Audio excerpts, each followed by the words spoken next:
ಯಾರಿಗೆ ಮಹಿಮೆ ಆಗಬೇಕು, ದೇವರಿಗೆ ಮಹಿಮೆ. ನಾನು ಏನೂ ಇಲ್ಲ, ಆದರೆ ಕರೆದಾತನು ನಂಬಿಗಸ್ತನು, ಅವನಿಗೆಲ್ಲ ಮಾನ ಹೋಗ್ಬೇಕು. ಅದಕ್ಕೆ ಇವತ್ತು ಇಲ್ಲಿ ನಾವು ಬರ್ತೇವೆ ಅಂತ ನಿಜವಾಗ್ಲೂ ನಿಲ್ಲಿಸಿರ್ಲಿಲ್ಲ. ನಿನ್ನೆ ನಾನು ನೋಡಿದೆ ವಾಟ್ಸಪ್ಪಿಗೆ ಅವ್ರು ಹಾಕಿದಾಗ ಏನು ಪ್ರಯತ್ನ ನಾನು ಬರಬೇಕಲ್ಲಿಗೆ ಅಂತ ತಕ್ಷಣ ನಾನು ನೆನೆಸ್ಕೊಂಡೆ. ಒಂದು ಸುಮಾರು ಜನರು ಕರೆದು ಇದು ಮಾಡ್ತಾ ಇದ್ದಾರೆ ಅಂದ್ಕೊಳ್ತಾರೆ. ಅವ್ರು ಹೇಳಿದರು, ಇಲ್ಲ ನಾವು ಮನೆ ಚೇಂಜ್ ಮಾಡಿದ್ದೇವೆ, ಅಲ್ಲೇನು ಹಾಗಾದ್ರೆ ನಾನು ಅಲ್ಲಿ ಅಟೆಂಡ್ ಆಗಲೇಬೇಕು. ಅವಾಗಲೇ ಮತ್ತೆ ನಮ್ಮ ಸಹೋದರಿಗೆ ನಾನು ಫೋನ್ ಮಾಡಿದೆ, ಹೀಗೆ ನಾವು ಹೋಗಬೇಕು ನೀವು, ಯಾಕಂದರೆ ಅವ್ರು ಯಾವಾಗಲೂ ಎಲ್ಲೇ ನಾನು ಹೋದರೂ ನನ್ನ ಜೊತೆಗೆ ಅವ್ರ ಸೇವೆಗೆ ಬರ್ತಾರೆ. ಅದಕ್ಕೆ ಈಗ ನಂದು ರಿಟೈರ್ಮೆಂಟ್ ಆಗಿದೆ.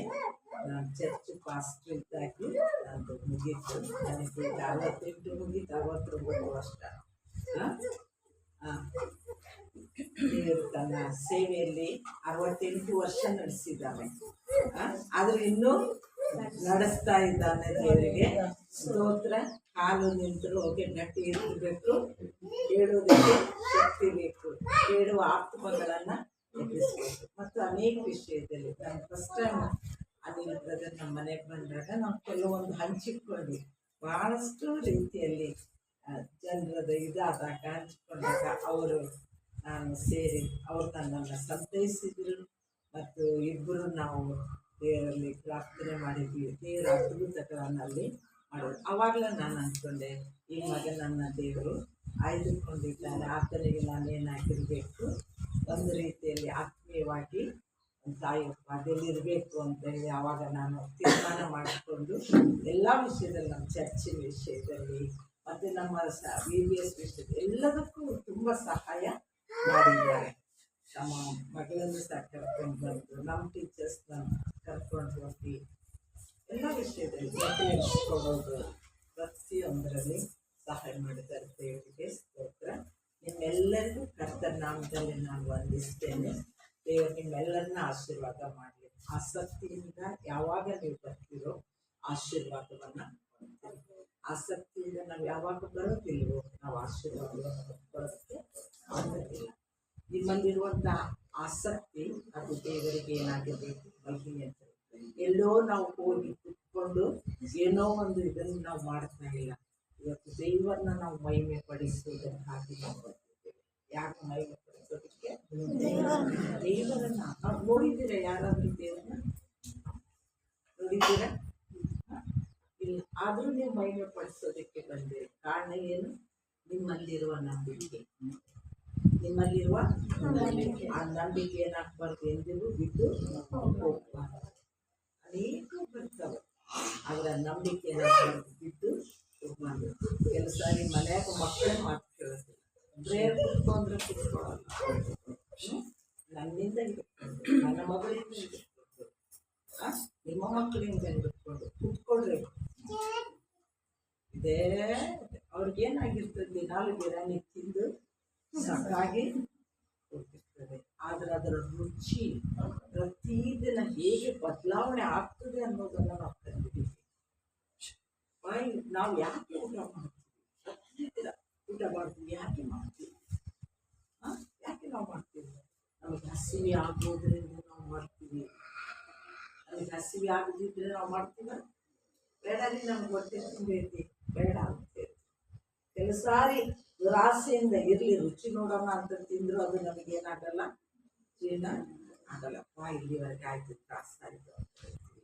ಅದಕ್ಕೆ ದೇವರ ವಾಕ್ಯವನ್ನು ಕೇಳುವುದಕ್ಕೆ ಹಸಿವೆಯುಳ್ಳವರಾಗಿರಬೇಕು, ನಂಬಿಕೆಯುಳ್ಳವರಾಗಿರಬೇಕು, ಹಸಿವೆಯುಳ್ಳವರಾಗಿರಬೇಕು, ಆಸಕ್ತಿ ಉಳ್ಳವರು ಆಗಿರಬೇಕು. ಅವಾಗ ನಾವು ಲೋಕವನ್ನು ಮರೆಯೋದಕ್ಕೆ ಸಾಧ್ಯವಾಗ್ತದೆ. ದೇವರ ಸನ್ನಿಧಾನದಲ್ಲಿ ನಮ್ಮನ್ನು ಸಮರ್ಪಣೆ ಮಾಡ್ಕೊಳ್ತೀವಿ. ಇಲ್ದಿದ್ರೆ ನಾವು ಮಾಡ್ಕೊಳ್ಳೋಕ್ಕೆ ಆಗೋದಿಲ್ಲ. ಓಕೆ, ಒಂದ್ಸಲ ಪ್ರಾರ್ಥನೆ ಮಾಡೋಣ. ಪರಿಶುದ್ಧನಾದ ದೇವರೇ, ನಿನಗೆ ಸ್ತೋತ್ರಪ್ಪ. ನೀನು ವಾಕ್ಯವಾಗಿದ್ದಿ, ಅದಕ್ಕಾಗಿ ಸ್ತೋತ್ರ. ನಿನ್ನ ಕೃಪೆಯನ್ನು ನಮ್ಗೆ ಅನುಗ್ರಹಿಸಿದ ದೇವರಾಗಿದ್ದಿ, ಅದಕ್ಕಾಗಿ ಸ್ತೋತ್ರ. ನೀನು ನಮ್ಮನ್ನು ಆಶೀರ್ವದಿಸಿದ್ದರಿಂದ ನಿನ್ನ ಸನ್ನಿಧಾನಕ್ಕೆ ಬಂದಿದ್ದೇವೆ. ನಿನ್ನನ್ನು ಪ್ರೀತಿಸಿದ್ದೇವೆ ಸ್ವಾಮಿ. ನಿನ್ನ ಮಕ್ಕಳೇ ಎಂಬ ಬಿರುದ ನಾವು ಹೊಂದಿದ್ದೇವೆ. ನೀನು ನಮ್ಮನ್ನು ಕನಿಕರಿಸಿ ಈ ಸಮಯದಲ್ಲಿ ನಿನ್ನ ವಾಕ್ಯದಿಂದ ನಮ್ಮನ್ನು ಬಲಪಡಿಸು. ನಾನು ಬಂದ ಉದ್ದೇಶ ಅದು ಅನೇಕರಿಗೆ ಆಶೀರ್ವಾದವಾಗಬೇಕು ಎಂಬುದಾಗಿ ನೀನು ನಮ್ಮನ್ನು ಕರೆತಂದಿದ್ದೇಪ್ಪ. ಈ ಮನೆಯಲ್ಲಿ ನೀನಿರುವುದಕ್ಕಾಗಿ ಸ್ತೋತ್ರ, ಈ ಆಲಯದಲ್ಲಿ ನೀನಿರುವುದಕ್ಕಾಗಿ ಸ್ತೋತ್ರ, ಈ ಜನರಲ್ಲಿ ನೀನಿರುವುದಕ್ಕಾಗಿ ಸ್ತೋತ್ರಪ್ಪ. ನಿನ್ನ ಮಹಾಕರುಣೆಯನ್ನು ತೋರ್ಪಡಿಸಿ ಮಹತ್ ಕಾರ್ಯಗಳು ಅದ್ಭುತಗಳು ಯೇಸುವಿನ ನಾಮದಲ್ಲಿ ಸ್ಥಳದಲ್ಲಿ ಉಂಟಾಗುತ್ತದೆ. ಮುಂದಿನ ಎಲ್ಲಾ ಯೋಚನೆಗಳು ನಿನ್ನ ಚಿತ್ತಕ್ಕೆ ಒಳಪಟ್ಟವು ನೆರವೇರುವಂತೆ ನನ್ನ ಕರ್ತನಾದ ಯೇಸುವಿನ ನಾಮದಲ್ಲಿ ದೀನತೆಯಿಂದ ಬೇಡಿ ಅವೆಲ್ಲವನ್ನ ನಿಲುವಪ್ಪಿಸಿದ್ದೇನೆ ಸ್ವಾಮಿ. ಆಮೇನ್ ಆಮೇನ್. ಇದೆಲ್ಲ ನಾನು ವಾಕ್ಯ ಹೇಳಬೇಕು ನಿಮಗೆ ಇಷ್ಟಪಡ್ತೇನೆ. ಯೆಶಾಯನ ಪ್ರವಾದನೆ ಗ್ರಂಥ 6ನೇ ಅಧ್ಯಾಯ 3ನೇ ವಚನ. ಯೆಶಾಯನ ಪ್ರವಾದನೆ ಗ್ರಂಥ 6ನೇ ಅಧ್ಯಾಯ 3ನೇ ವಚನ ಓದುವುದಲ್ಲ.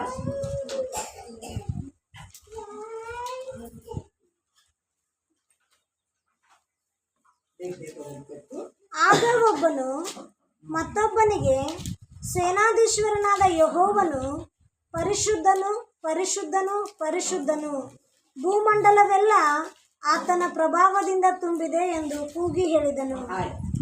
ಒಬ್ಬನು ಮತ್ತೊಬ್ಬನಿಗೆ ಏನಂತೆ? ಸೇನಾಧೀಶ್ವರನಾದ ಯೆಹೋವನು ಪರಿಶುದ್ಧನು ಪರಿಶುದ್ಧನು ಪರಿಶುದ್ಧನು ಪರಿಶುದ್ಧನು. ಅದನ್ನು ಯಾವಾಗಲೂ ಚರ್ಚಲ್ಲಿ ಬರೀತಾ ಇರ್ತಾರೆ. ಆದ್ರೆ ಭೂಮಂಡಲವೆಲ್ಲ ಆತನ ಪ್ರಭಾವದಿಂದ ತುಂಬಿದೆ. ಅದನ್ನ ನಾವು ಮರ್ತಿರ್ತೀವಿ. ದೇವರ ಪ್ರಭಾವ ಏನಾಗಿದೆ? ಭೂಮಂಡಲವೆಲ್ಲ ತುಂಬೈತಿ. ದೇವರ ಪಕ್ಷಪಾತಿ ಅಲ್ಲ. ಪ್ರತಿಯೊಬ್ಬೊಬ್ಬರ ಮೇಲೆ ತನ್ನ ಪ್ರಭಾವವನ್ನು ಆತನು ಸುರಿಸಿದ್ದಾನೆ. ಯಾರು ವಿಧೇಯರಾಗ್ತಾರೋ ಅದನ್ನು ಹೊಂದ್ತಾರೆ, ಯಾರು ವಿಧೇಯರಾಗಲಿಲ್ಲ ಅದನ್ನು ಹೊಂದಲಿಲ್ಲ.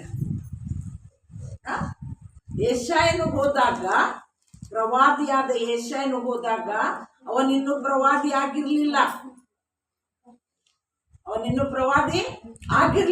ತನ್ನನ್ನು ಒಪ್ಪಿಸಿ ಕೊಟ್ಟಿರ್ಲಿಲ್ಲ. ದೇವರವನನ್ನು ಕರೆದ, ಅವನು ಹೋಗ್ತಾ ಇದ್ದಾನೆ ದೇವಾಲಯದೊಳಗೆ. ಅದೆಲ್ಲ ತುಂಬಾ ಪ್ರಭಾವದಿಂದ ತುಂಬೈತಿ. ಅಲ್ಲಿ ಶಬ್ದ ಕೇಳ್ತಾ ಇದೆ, ಏನಂತ?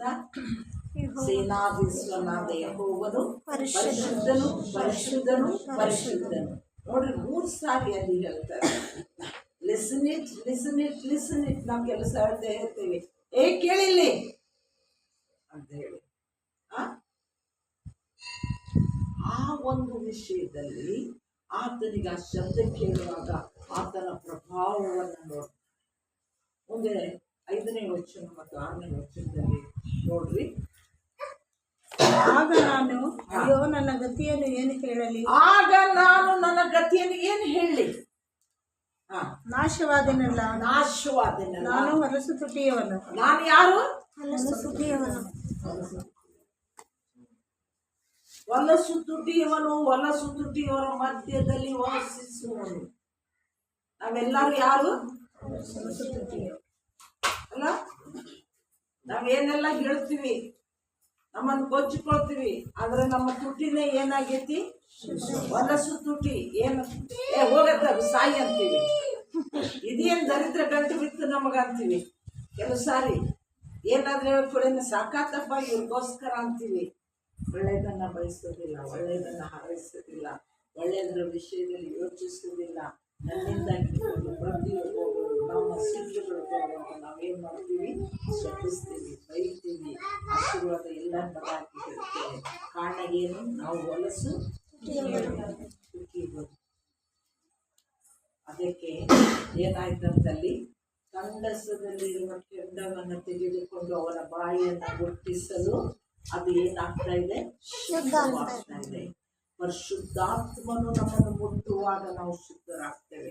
ಪವಿತ್ರಾತ್ಮನು ನಮ್ಮಲ್ಲಿ ವಾಸ ಮಾಡುವಾಗ, ಆತನ ಪ್ರಭಾವದಲ್ಲಿ ನಾವು ಇರುವಾಗ ನಾವು ಶುದ್ಧರಾಗ್ತೇವೆ.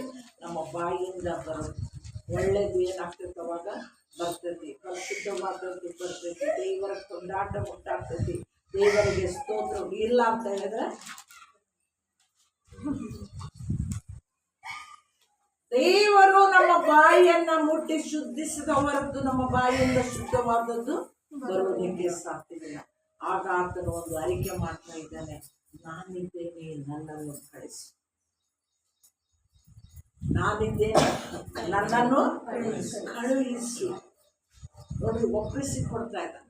ಯಾವಾಗ ನಮ್ಮ ಬಾಯಿ ಶುದ್ಧವಾಗ್ತದೋ, ದೇವರ ಸ್ತೋತ್ರಕ್ಕೆ ಯೋಗ್ಯವಾಗ್ತದೋ, ಆತನ ಪ್ರಭಾವದಲ್ಲಿ ನಾವಿರ್ತೀವೋ, ಆಗ ನಮ್ಮನ್ನು ನಾವು ಒಪ್ಪಿಸಿಕೊಡ್ತೇವೆ.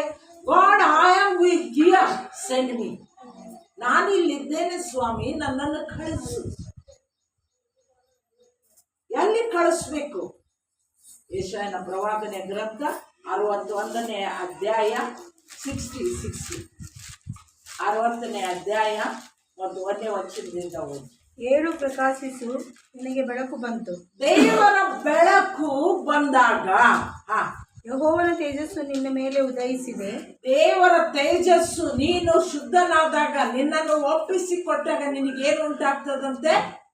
ದೇವರ ಪ್ರಕಾಶವು, ದೇವರ ತೇಜಸ್ಸು ನಿನ್ನ ಮೇಲೆ ಬರ್ತದೆ. ಇಗೋ, ಕತ್ತಲು ಭೂಮಿಯನ್ನು ಆವರಿಸಿದೆ. ಕತ್ತಲು ಏನಾಗಿದೆ? ಭೂಮಿಯನ್ನು ಆವರಿಸಿದೆ. ಬೆಳಕಿಲ್ಲ, ಎಲ್ಲವೂ ಏನಾಗಿದೆ? ಭೂಮಿಯನ್ನ ಕತ್ತಲು ಆವರಿಸಿ ಬಿಟ್ಟಿದೆ. ಅಂಧಕಾರ ತುಂಬಿ ಹೋಗಿದೆ. ಲೋಕದ ಅಂಧತ್ವಗಳನ್ನ ನೋಡುವುದಕ್ಕಾಗ್ತಾ ಇಲ್ಲ. ಎಲ್ಲಿ ನೋಡಿದ್ರು ಪಾಪಮಯವಾದ ಜೀವಿತ. ಒಂದು ಚಿಕ್ಕ ಮಕ್ಕಳಿಂದ ಹಿಡ್ರಿ ಎಲ್ಲರೂ ಏನು ಮಾಡಿದ್ದಾರೆ? ಪಾಪವನ್ನ ಮಾಡ್ತಾರೆ. ಸಣ್ಣ ಮಗುಗೆ ನಾವು ಹೇಳ್ಕೊಡೋದಿಲ್ಲ, ಪಾಪ ಇದನ್ನ ಹೇಳು ಅಂತ. ಅದೇನ್ ಮಾಡ್ಬೇಕು? ಇಲ್ಲ ಮಮ್ಮಿ, ಹೊಳ್ಯಾಕ್ ಹೋದ ತಕ್ಷಣ ಇಲ್ಲ ಮಮ್ಮಿ, ಸುಳ್ಳು ಮಾಡಿದ್ರು ಸಹ ಏನಂತದೆ? ಮಾಡಿಲ್ಲ. ಸುಳ್ಳು ಹೇಳ್ತಿ ಅಂತ ಕೇಳಿ ಯಾರು ಹೇಳ್ಕೊಟ್ರು? ಆದಿಂದಲೇ ನಿಮ್ಮ ತಂದೆ ಸೈತಾನ, ಅವನೇ ಹೇಳ್ಕೊಡೋದು. ಸುಳ್ಳಿಗೆ ಮೂಲ ಪುರುಷನು. ಅದಕ್ಕೆ ಹೇಳಿದ ದಾವೀದ 51ನೇ ಕೀರ್ತನೆ 5ನೇ ವಚನದಾಗ, ನಾವು ಹುಟ್ಟಿದಂದಿನಿಂದ ತಾಯಿ ಗರ್ಭದಿಂದಲೇ ನಾನು ಏನಾಗೇನಿ? ಪಾಪದಿಂದಲೇ ಬಂದುಬಿಟ್ಟೇನಪ್ಪ. ನಿನ್ನ ಪ್ರಭಾವ ನನ್ನ ಮೇಲೆ ಬಾರದಿದ್ದರೆ, ನಿನ್ನ ಪರಿಶುದ್ಧತೆ ನನ್ನನ್ನು ಮುಟ್ಟದಿದ್ದರೆ, ನಿನ್ನ ಪ್ರಕಾಶ ನನ್ನ ಮೇಲೆ ಬಾರದಿದ್ದರೆ ನಾನು ನಿನ್ನನ್ನು ಸ್ತುತಿಸೋದಕ್ಕೆ ಸಹ. ಬರೇ ನಾವು ಬಾಯಿಂದ ಹೆಂಗೋ ಎಲ್ಲಾರು ಸ್ತುತಿಸ್ತಾರಂತ, ಪರಿಶುದ್ಧತೆಯಿಂದ ನಾವು ಪರಿಶುದ್ಧತೆಯಿಂದ ಆತನನ್ನ ಸ್ತುತಿಸಬೇಕು. ನಿನ್ನ ಮೇಲೆ ಏನಾಗಿದೆ? ಈಗ ಇವತ್ತು ಪ್ರಕಾಶ ಬಂದಿದೆ.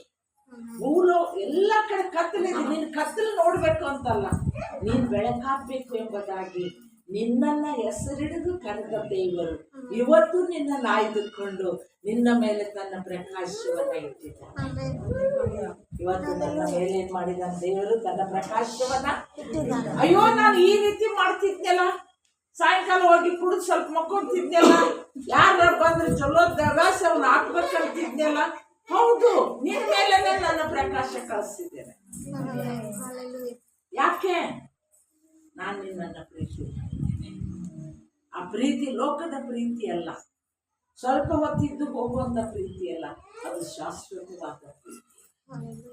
ಯೆರೆಮೀಯ 31:3 ನಾವು ನೋಡ್ತೇವೆ, ನಾನು ನಿನ್ನನ್ನು ಪ್ರೀತಿಸಿದ್ದು ಶಾಶ್ವತವಾದ ಪ್ರೇಮದಿಂದ, ಆದ ಕಾರಣ ಮಮತೆಯಿಂದ ನಿನ್ನನ್ನು ಸೆಳೆದುಕೊಂಡಿಲ್ಲ. ದೊಡ್ಡ ಶ್ರೀಮಂತ ಹುಡುಗ ಒಂದು ಸಾಧಾರಣ ಹುಡುಗಿನ ಮದುವೆ ಆಗ್ಬೇಕಂತಂದ್ರೆ ಕೆಲವೊಬ್ರು ಅಂತಾರೆ, ಏನಪ್ಪ ಹಿಂಗೆ ತಲೆ ಕೆಟ್ಟಿರ್ತೀನಿ, ಇಷ್ಟು ದೊಡ್ಡ ಶ್ರೀಮಂತ ಈ ಹುಡುಗಿನ ಮದುವೆ ಆಗಕ್ಕಂತಾನಲ್ಲ, ನೋಡಕ್ ಚಂದನೂ ಇಲ್ಲ, ಅವನ ಅಂತಸ್ತೇನು, ಈಗಿದ ಅಂತಸ್ತೇನು, ಯಾಕೆ? ಹೌದು, ನನ್ನ ಪ್ರೀತಿ ಆಗ್ತಿದೆ. ಇವತ್ತು ದೇವರಿಗೆ ನಾವು ಹೋಲಿಸಿಕೊಳ್ಳೋದಾದ್ರೆ ನಾವ್ಯಾರು ಸರಿಸಮಾನರಲ್ಲ. ಆತನ ಪ್ರಭಾವ, ಆತನ ಆಶೀರ್ವಾದ, ಆತನ ಹೋಲಿನೆಸ್, ಆತನ ಪರಿಶುದ್ಧತೆಗೆ ನಾವು ಯಾರು ಅಲ್ಲ. ಆದ್ರೆ ಆತನ ಏನ್ ಮಾಡ್ತಾ ಇದ್ದಾರೆ? ನಮ್ಮನ್ನ ಪ್ರೀತಿ ಮಾಡ್ತಾ ಇದ್ದಾರೆ. ದೇವರಿಗೆ ಒಂದು ಸ್ತೋತ್ರ ಹೇಳೋಣ. ಹೇಳ್ರಿ ನೋಡೋಣ, ದೇವ್ರು ನನ್ನ ಪ್ರೀತಿ ಮಾಡಿದ್ದಾನೆ ಅಂತ. ಹಾಗಾದ್ರೆ ಆ ಪ್ರೀತಿಗೆ ಪ್ರತಿಯಾಗಿ ನಾವು ಪ್ರೀತಿಸ್ತೀವಿ.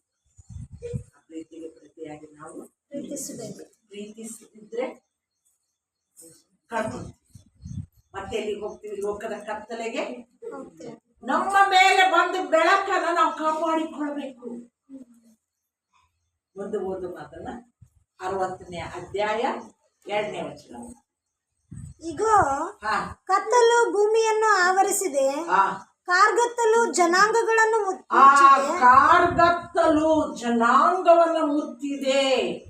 ಹಾಗಾದ್ರೆ ಕಾರ್ಗತ್ತಲನ್ನ ನೋಡುವುದಕ್ಕೆ, ಜನಾಂಗವನ್ನ ನೋಡುವುದಕ್ಕೆ ನಿನ್ನನ್ನು ಕರೀಲಿಲ್ಲ. ಕತ್ತಲೆಯನ್ನು ನೋಡುವುದಕ್ಕೆ ನಿನ್ನನ್ನು ಕರೀಲಿಲ್ಲ. ಪ್ರಭಾವವನ್ನ, ದೇವರ ಪ್ರಭಾವವನ್ನ ನೋಡುವುದಕ್ಕೆ ನಿನ್ನನ್ನು ಕರೀಲಿಲ್ಲ. ಲೋಕವನ್ನ ನೋಡುವುದಾದ್ರೆ ಕಾರ್ಗತ್ತಲು, ಜನಾಂಗವನ್ನ ನೋಡುವುದಾದ್ರೆ ಕಾರ್ಗತ್ತಲು ತುಂಬಿದೆ. ಆದ್ರೆ ನಿನ್ನನ್ನು ನಾನು ಯಾಕೆ ಕರೆದಿದ್ದೇನೆ? ದೇವರ ಪ್ರಭಾವವನ್ನ ನೋಡುವುದಕ್ಕಾಗಿ. ಯಾಕಂದ್ರೆ ನಾನು ನಿನ್ನನ್ನು ಪ್ರೀತಿ ಮಾಡಿದೆ, ನಿನ್ನ ಹೆಸರಿಡಿದು ಕರೆದಿದ್ದೇನೆ. ನೀನು ಅಂಜಬೇಡ, ಭಯಪಡಬೇಡ, ನಾನಿದ್ದೇನೆ ಎಂಬುದಾಗಿ ಯೆಶಾಯನ ಮೂಲಕವಾಗಿ ಜನಾಂಗಗಳಿಗೆ ದೇವರು ಎಚ್ಚರಿಸುವುದನ್ನ, ದೇವರ ಜನರನ್ನ ಬಲಪಡಿಸುವುದನ್ನ ನಾವು ನೋಡ್ತೇವೆ. ಆತನ ಜನನ, ಆತನ ಮರಣ, ಆತನು ಜೀವಿಸುವಂತ ಯುಗ ಯುಗಾಂತರದಲ್ಲಿ ತಂದೆಯ ಬಲಗಡೆಯಲ್ಲಿ ಆಸೀನನಾಗಿರುವುದೆಲ್ಲ ದರ್ಶನವನ್ನ ಯೆಶಾಯನು ನೋಡ್ತಾನೆ.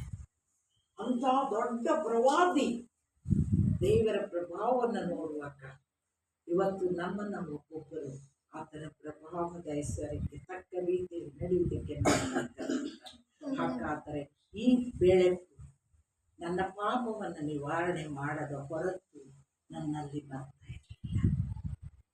ನನ್ನಲ್ಲಿರುವ ಪಾಪವು ನಿವಾರಣೆ ಆಗದ ಹೊರತು ಅದು ನಿನ್ನಲ್ಲಿ ಬರ್ತಾ ಇರಲಿಲ್ಲ. ಅದಕ್ಕೆ ಯೇಸು ಸ್ವಾಮಿ ಹೇಳ್ತಾನೆ, ಯೋಹಾನ ಸುವಾರ್ತೆ 8ನೇ ಅಧ್ಯಾಯ 12ನೇ ವಚನದಲ್ಲಿ, ಯೋಹಾನನ ಸುವಾರ್ತೆ 8ನೇ ಅಧ್ಯಾಯ 12ನೇ ವಚನ.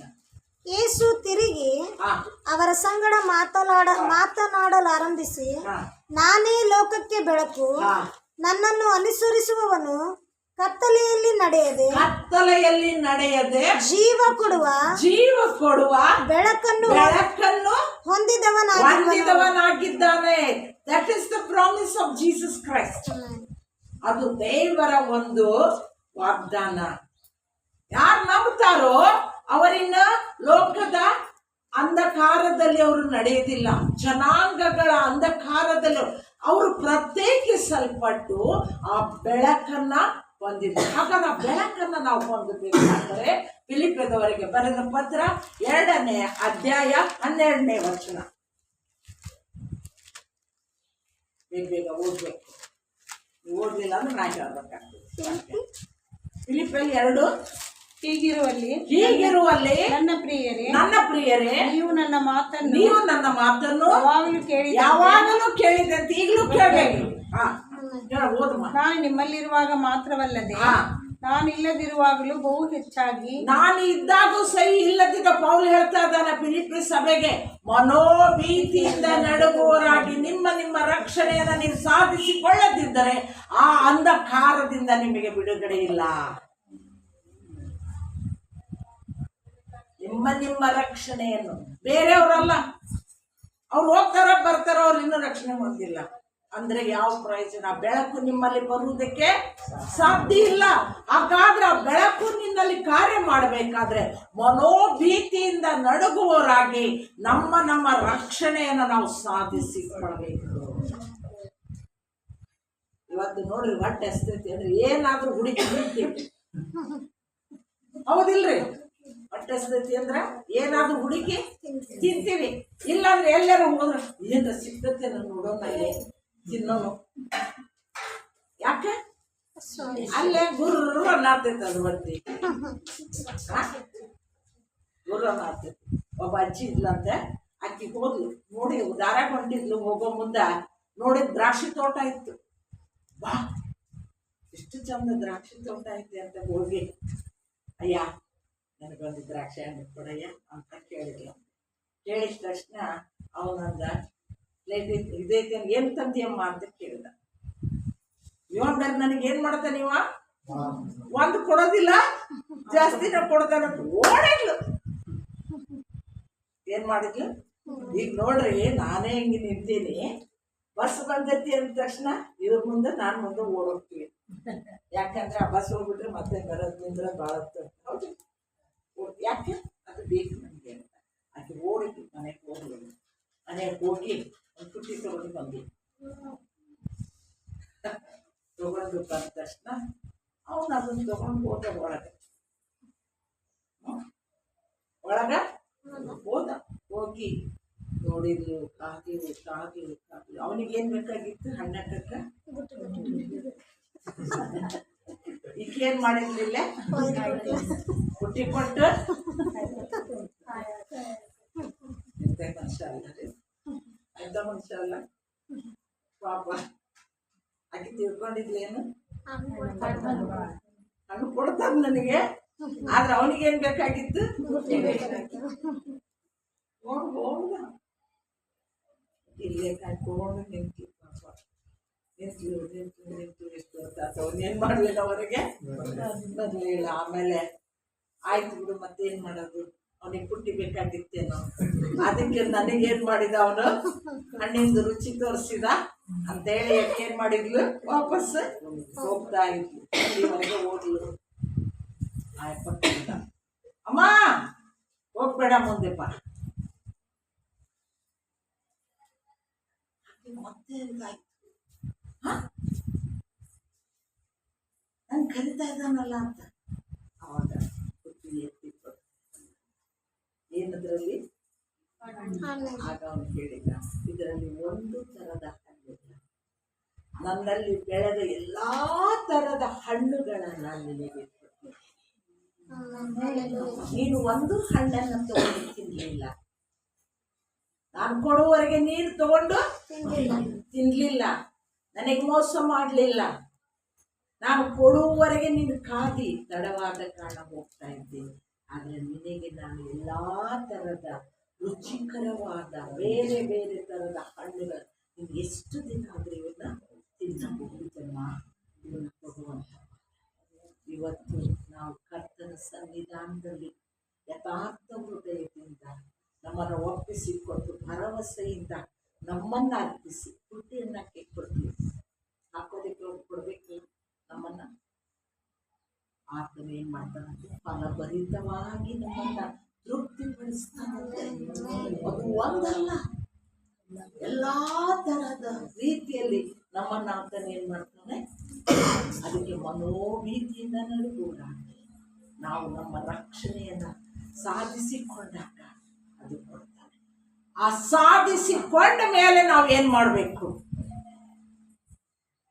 ರುಚಿ ಹಣ್ಣು ತಿಂದ್ವಿ ಅಂತ ಸುಮ್ಮನೆ ಕುಂದ್ರದ ಮನ್ಯಾಗ ಎಲ್ಲರಿಗೂ ಹೇಳ್ಬೇಕಲ್ಲ ನಾವು. ನೋಡ್ರಿ ಇಲ್ಲಿ ಒಂದೊಂದ ನೋಡ್ರಿ ಎಷ್ಟು ಟೇಸ್ಟ್ ಐತಿ, ಅದು ಹಿಂಗೆ ಐತಿ, ಅದು ಎಲ್ಲ ನಾವು ಹೇಳ್ಬೇಕು. ಅದಕ್ಕೆ 16ನೇ ವಚನ ಫಿಲಿಪ್ಪ 2:16 ಓದು. ಇವರೊಳಗೆ ನೀವು ಸರ್ವರಿಗೂ ಜೀವದಾಯಕ ವಾಕ್ಯವನ್ನ ತೋರಿಸಿಕೊಡುವಾಗಿದ್ದು ಜ್ಯೋತಿರ್ಮಂಡಲಗಳಾಗಿ ಕಾಣಿಸುವವರಾಗಿದ್ದೀರಲ್ಲ. ನೀವೇನಾಗಿರ್ಬೇಕು? ಸರ್ವರಿಗೂ. ಒಂದೊಂದ ಹಣ್ಣು ತಂದು ಕೊಟ್ಟವನು ತೋಟದಿಂದ, ಇದು ಈ ಹಣ್ಣಿಂದ, ಇದು ಈ ಹಣ್ಣು, ಇದು ಹಣ್ಣು ಒಂದೊಂದ ಕೊಟ್ಟನ ಪಂಚ್. ನೀವು ಬೆಳಕನ್ನು ಹೊಂದಿದ ಮೇಲೆ ಆ ಲೋಕವೇನಾಗಿದೆ? ಅಂಧಕಾರದಲ್ಲಿದೆ, ಜನಾಂಗವೆಲ್ಲ ಕರಗತ್ತಲೆಯಲ್ಲಿದೆ. ಜೀವದಾಯಕ ವಾಕ್ಯವನ್ನ ಹೊಂದಿದ ನೀವು, ಮನೋಭೀತಿಯಿಂದ ನಡುಗುವವರಾಗಿ ರಕ್ಷಣೆಗೆ ಬಂದಂತ ನೀವು ಸರ್ವರಿಗೂ ಜ್ಯೋತಿರ್ಮಂಡಲಗಳ ಹಾಗೆ ಕಾಣಿಸುವವರಾಗಿದ್ದೀರಲ್ಲ. ಭರವಸೆ ಈಗ ಆಗಿದ್ದೀರಿ, ಅದು ತೋರಿಸ್ಬೇಕು.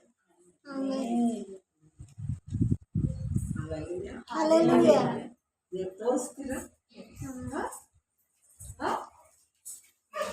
ಹೆಂಗ್ ತೋರಿಸ್ಬೇಕಂತೆ?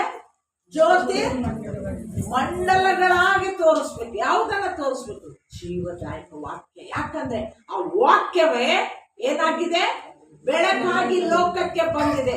ಆ ವಾಕ್ಯವೇ ನಮ್ಮನ್ನ ಜೀವಿಸುವುದಕ್ಕೆ ಜೀವ ಕೊಟ್ಟಿದೆ. ಆ ವಾಕ್ಯವೇ ನಮ್ಮನ್ನ ಅಂಧಕಾರದಿಂದ ದೂರ್ಪಡಿಸಿ ನಡೆಸಿದೆ. ಆ ವಾಕ್ಯವೇ ನಿತ್ಯ ಜೀವದಲ್ಲಿ ಜೀವಿಸು. ಇಲ್ಲಿ ಯಾವ ಕುಲ ಇಲ್ಲ, ಎಲ್ಲಾ ತರದ್ದು. ಅದಕ್ಕೆ ಪ್ರಕಟಣೆ ಗ್ರಂಥ 7ನೇ ಅಧ್ಯಾಯ 9ನೇ ವಚನ. ಪ್ರಕಟಣೆ ಗ್ರಂಥ 7ನೇ ಅಧ್ಯಾಯ 9ನೇ ವಚನ. ಇವುಗಳಾದ ಮೇಲೆ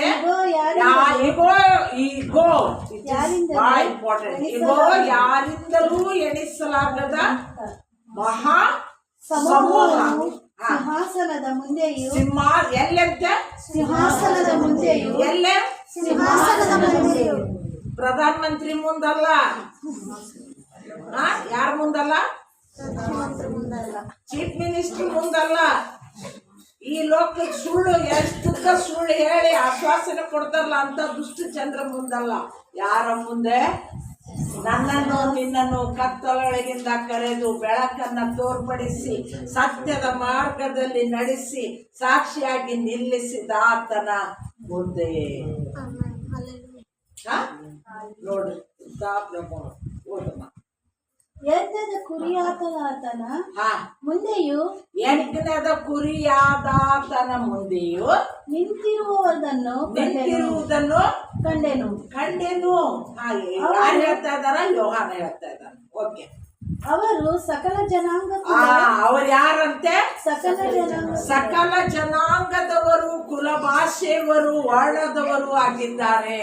ಅವರು ಬರೀ ಕ್ರಿಶ್ಚಿಯನ್ರ ಅಂತ ಹೇಳ್ಕೊಂಡವ್ರಲ್ಲ, ಶಿಲ್ಗಿ ಹಾಕೊಂಡವ್ರಲ್ಲ, ಕ್ರಿಶ್ಚಿಯನ್ಸ್ ಮನಿ ಅದಾವ್ ದೊಡ್ಡ ದೊಡ್ಡ ಅಂತ ಹೇಳಿದವರಲ್ಲ. ಸರ್ವ ಕುಲ ಭಾಷೆ ಜನಾಂಗದವರು. ಎಲ್ಲೆಲ್ಲಿದ್ರು? ನಾ ಒಡ್ ರೋಡ್ಯಾಗಿದ್ರಿ, ನಾ ಮಾತೃ ರೋಡ್ಯಾಗಿದ್ದೀರಿ, ನಾ ಲಿಂಗಾತ್ರ ರೋಡ್ಯಾಗಿದ್ರಿ, ನಾ ಬ್ರಾಹ್ಮಣರ ರೋಡ್ಯಾಗಿದ್ದೀರಿ, ನಾ ಹರಿಜನ ರೋಡಾಗಿದ್ದೀರಿ. ಯಶವಂತ ಕಂಪೌಂಡದವ್ರು ಯಾರಿಲ್ಲ ಇಲ್ಲಿ.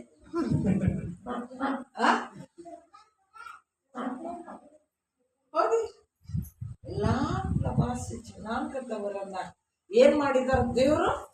ಬಿಳಿಯ ನಿಲುವಂಗಿಯನ್ನ ತೋಡಿಸಿ ಖರ್ಜೂರದ ಗರಿಗಳನ್ನ ಹಿಡಿದುಕೊಂಡು ನಮಗೆ ರಕ್ಷಣೆ ಉಂಟಾಗಿದ್ದಕ್ಕೆ ಹೇಳ ನೋಡೋಣ. ನಮಗೆ ರಕ್ಷಣೆ ಉಂಟಾಗಿದ್ದಕ್ಕೆ ದನಿನೇ ಇಲ್ಲ ನಿಮಗೆ. ನಮಗೆ ರಕ್ಷಣೆ ಉಂಟಾಗಿದ್ದಕ್ಕೆ ಬರೇ ಸ್ತೋತ್ರ ಹೇಳ್ಬೇಡ್ರಿ, ನಮಗೆ ರಕ್ಷಣೆ ಉಂಟಾಗಿದ್ದಕ್ಕೆ ಹೇಳ್ರಿ. ನಮಗೆ ರಕ್ಷಣೆ ಉಂಟಾಗಿದ್ದಕ್ಕೆ ನಮಗೆ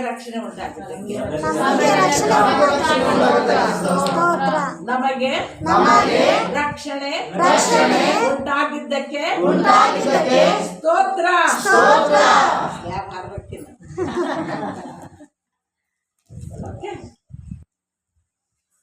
ಇಲ್ಲೇ ನೀವು ಕೂಗುದಿದ್ರೆ ಅಲ್ಲಿನೂ ಕೂಗಾಕ ಆಗಂಗಿಲ್ಲ. ಇಲ್ಲೇ ನೀವು ಕೂಗಿದ್ರಷ್ಟ ಕೂಗ್ತೀರಿ.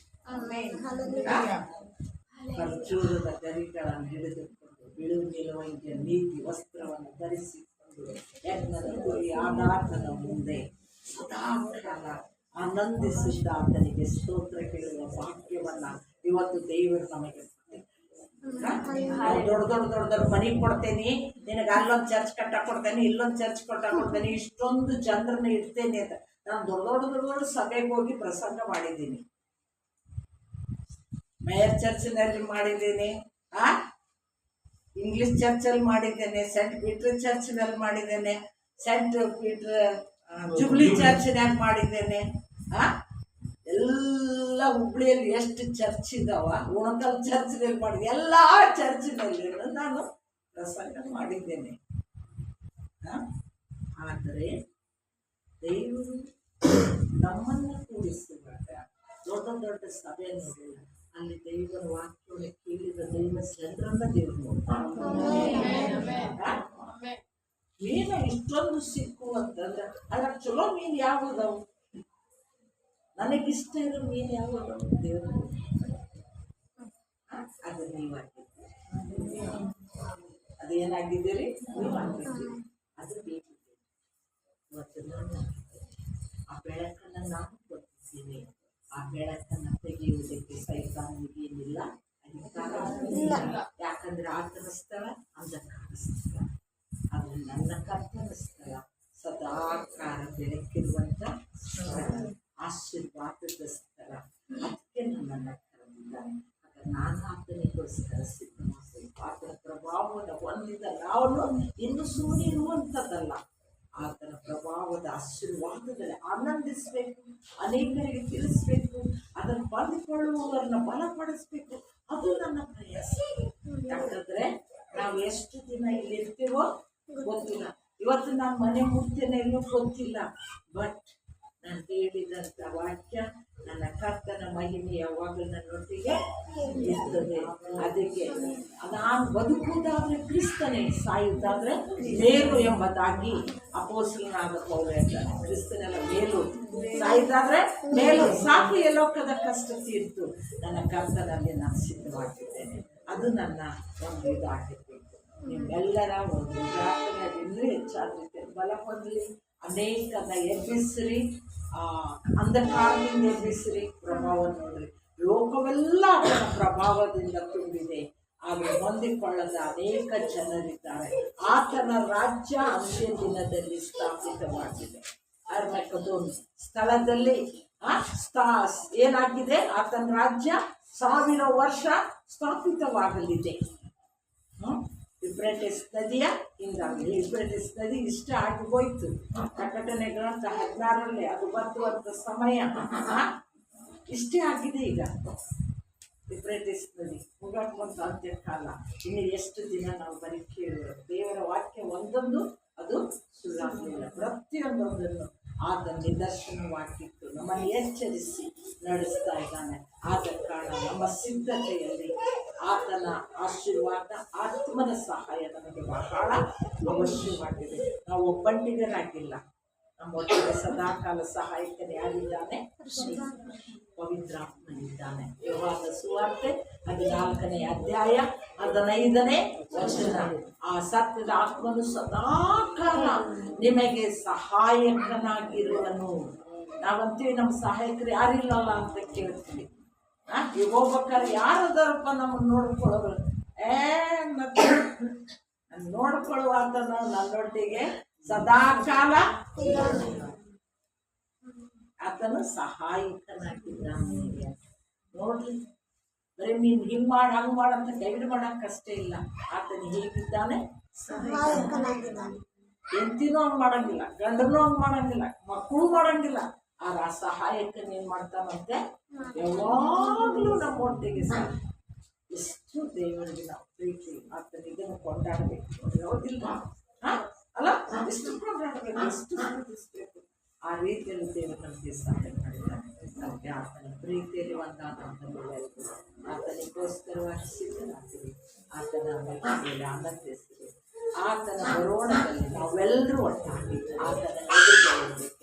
ತಂದೆ ಆ ದೇವರು ನಮಗೆ ತನ್ನ ಕೃಪೆಯಿಂದ ಸಹಾಯ ಮಾಡಲಿ.